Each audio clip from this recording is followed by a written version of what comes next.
We ended the previous section with this question that women in particular were asking, but also some men were asking. If all men are equal, then why not women? And this is important. We want to stress that there's other categories of belonging, not just nation or class, right? People don't just have an ethnic or racial or national identity or simply a class identity. People typically have a gender identity as well. And especially for women, this gender identity defined a lot about what they could do in society and what they couldn't do, right? If you were a woman, you were pretty much denied the right to vote, for example.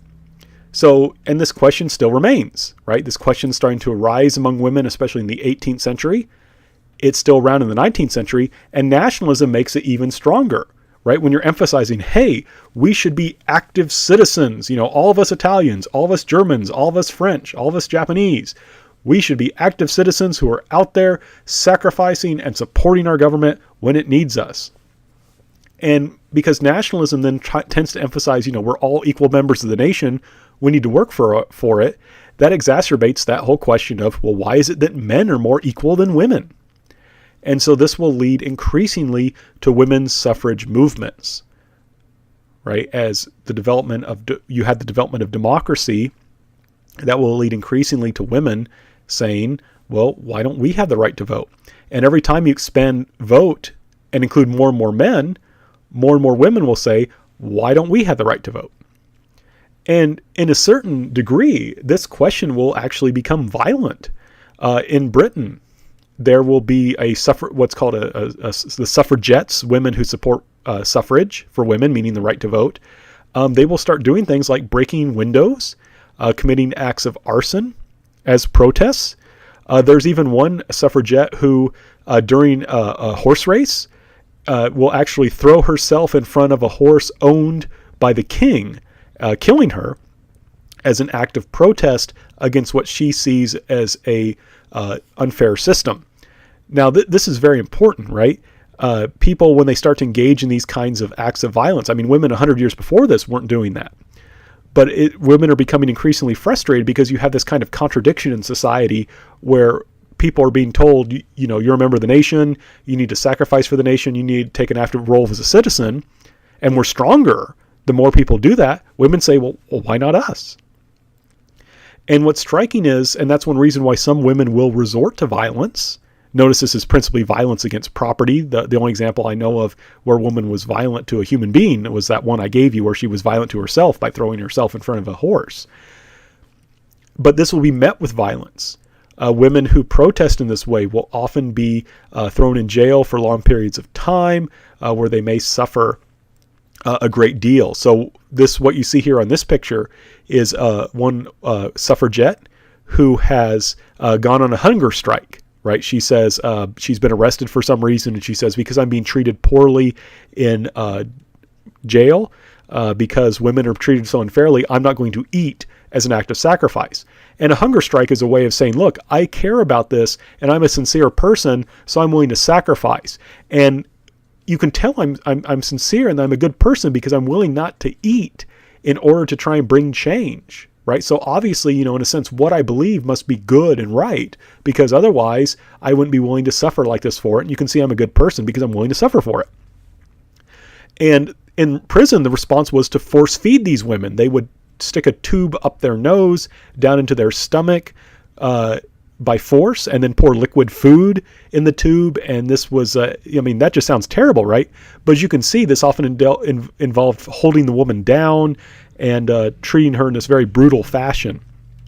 So not only were suffragettes becoming frustrated, leading to, this kind of, like I said, violence to property on their part, society, at least some people in society, the people who held power, saw them as such a threat that they were willing to use violence against them.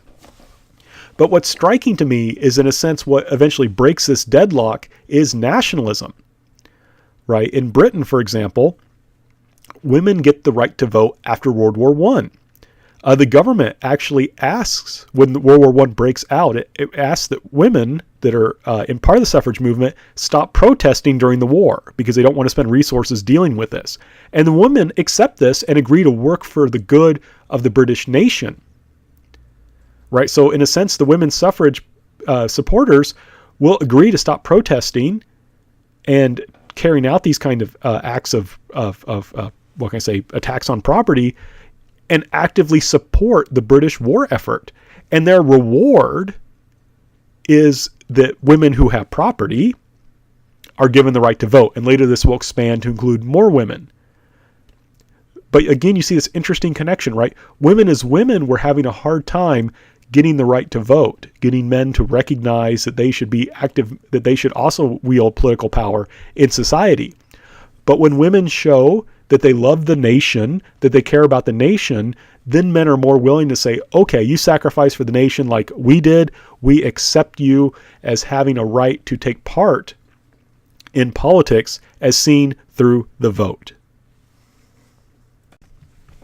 Now, the thing about politics is that there is a certain, you can point to years. You can say that in this year, women didn't have the right to vote. In this year, thanks to this political act, women did get the right to vote. In a sense, that's kind of revolutionary, right? You had a certain circumstance where women did not have the right to vote, where they were denied political rights, and then all of a sudden things change and they get the right to vote, they get political rights. I now want to look at two women to talk about, though, how you could also have an evolution. Right. And these were women who did not change society by so much by protesting. In a sense, they were not actively trying to change society to a certain degree. Rather, they were trying to do something that they felt they should just do, if that makes sense. It will, I think, once I give my example. So I'm trying to talk about how there's kind of evolution, how women, by just trying to do what they think they ought to, are going to transform how they're viewed in society. And this is very complex, so please bear with me. We're going to start first with this woman, Mary Seacole. Right? Mary Seacole wanted to become a nurse. She had a problem.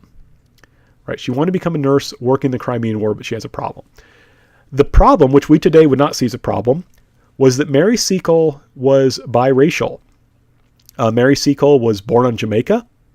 Her mother was of African descent. Her father was a Scotsman, was European, was white. And so she was biracial. And on Jamaica, she had become a kind of a businesswoman, in fact, while also developing kind of basic medical skills so that she could be also considered a nurse. And she, when the Crimean War broke out, and we will not talk about this war except for to talk about nursing, but this is a war between Russia on one side and France and Britain, who were coming to help Turkey in its war against Russia to preserve the Crimean Peninsula.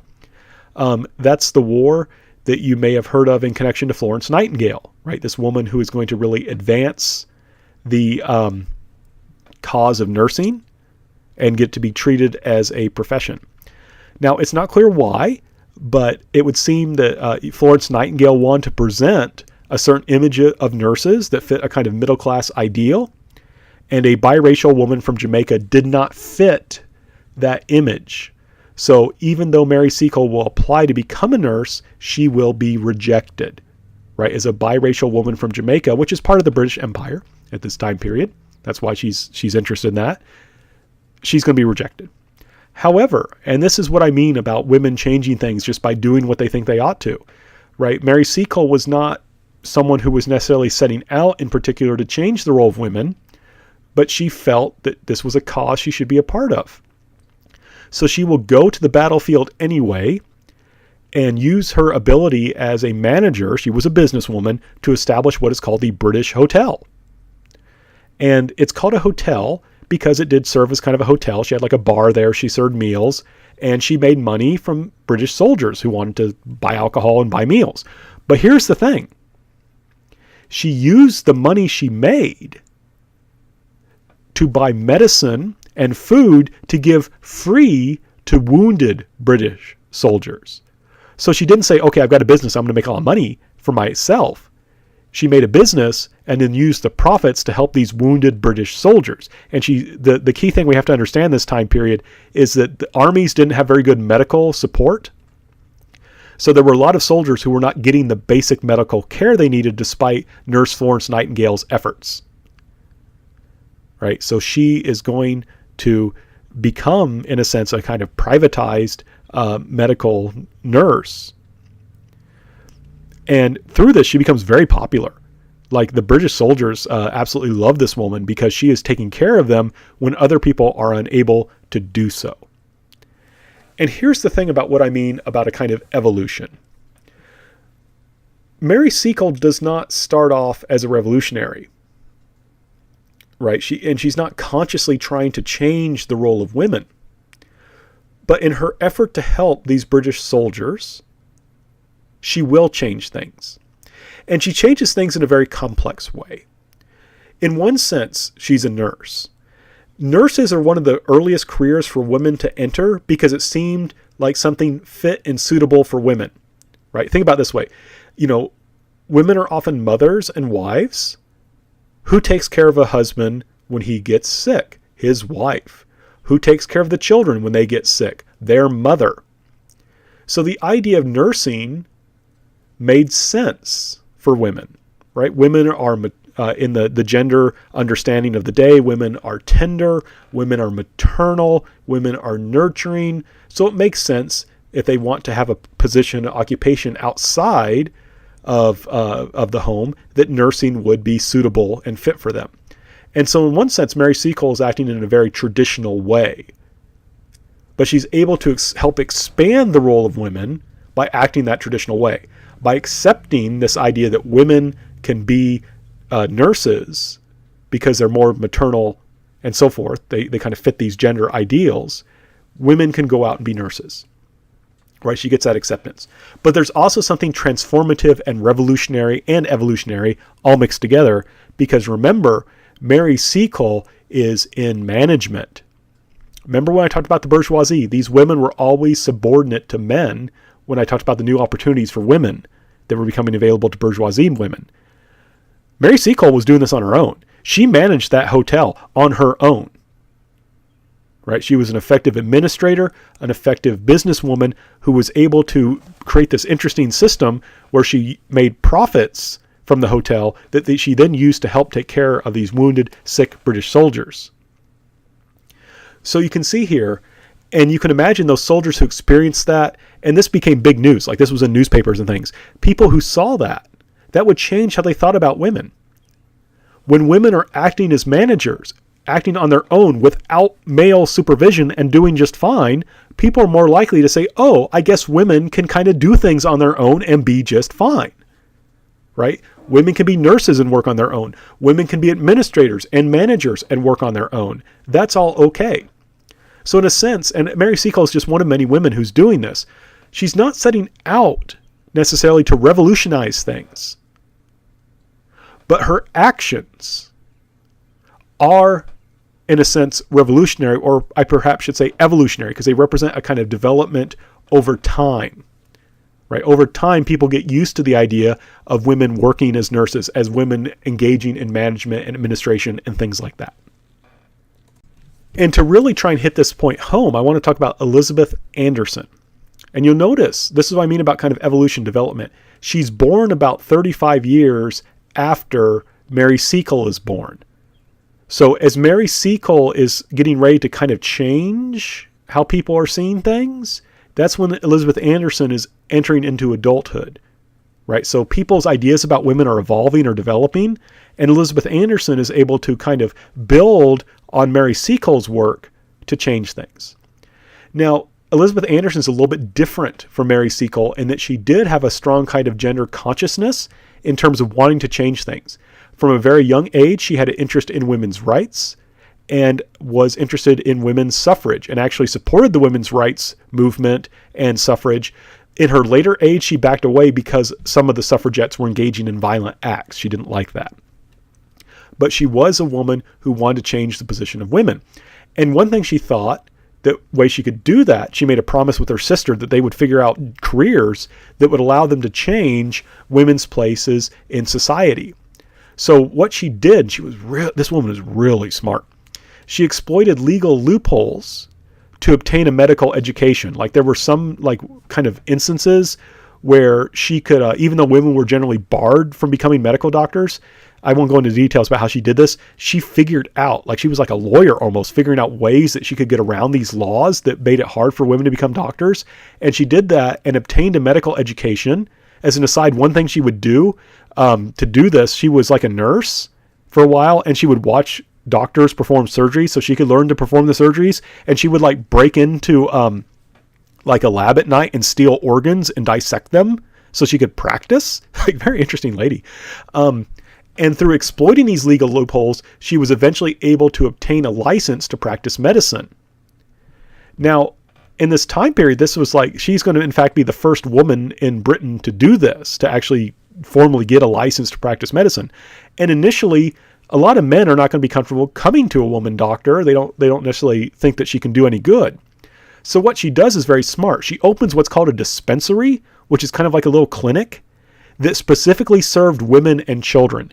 And she did this based on the idea that women might be more comfortable talking to a fellow woman who was a doctor rather than talking to a male doctor. And a lot of what she did was kind of charitable, like she kept the prices low, and I believe some people she would see for free. And so as she became established by working with this group, she showed, oh, women can be doctors, right? She's treating patients. They were sick. They're now better. It's not like they go in there and they're sick and then they drop dead because she's a woman. No, she's helping them get better.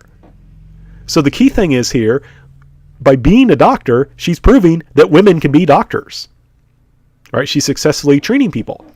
And early in her career as a doctor, there is a cholera epidemic. Cholera is a terrible disease, basically usually spread by contaminated drinking water. And I don't want to be gross here, but it kills you through dehydration caused by terrible diarrhea. So think about that. That's a terrible way to die. You basically have diarrhea until you get dehydrated and die. And she helped treat people suffering from this. And that gave her a public image, made her very popular. And it proves that women can become doctors, right? It proves that women can become doctors. Right? She becomes a doctor. She successfully helps women and children. She helps successfully treat people when there's a terrible disease epidemic. How can you say women cannot be doctors? Incidentally, one thing that's fascinating about her, even though women didn't have a right to vote, and this is what I mean about being able to exploit loopholes, women were barred from voting, but the town where she was from, there was no law that said that the mayor had to be a woman, had to be a man. And so she later became mayor. Like, she couldn't vote, but she got elected to be mayor, which I think is funny. Her dad was the mayor before her, so maybe there was a kind of family nepotism there. But in any case, she became mayor. Even though she didn't have the right to vote. She would die just before women got the right to vote. But the key thing what I want us to see here is if you put Mary Seacole and Elizabeth Anderson together, you can see how it's not like just legal things. Like, we pass a law and then suddenly things change. I mean, they do. But there's something else deeper going on, right? People aren't so sure. Many people in the 18th century are not so sure about women in the public role, women outside the family. Can women act outside the family? Can they be in these different occupations?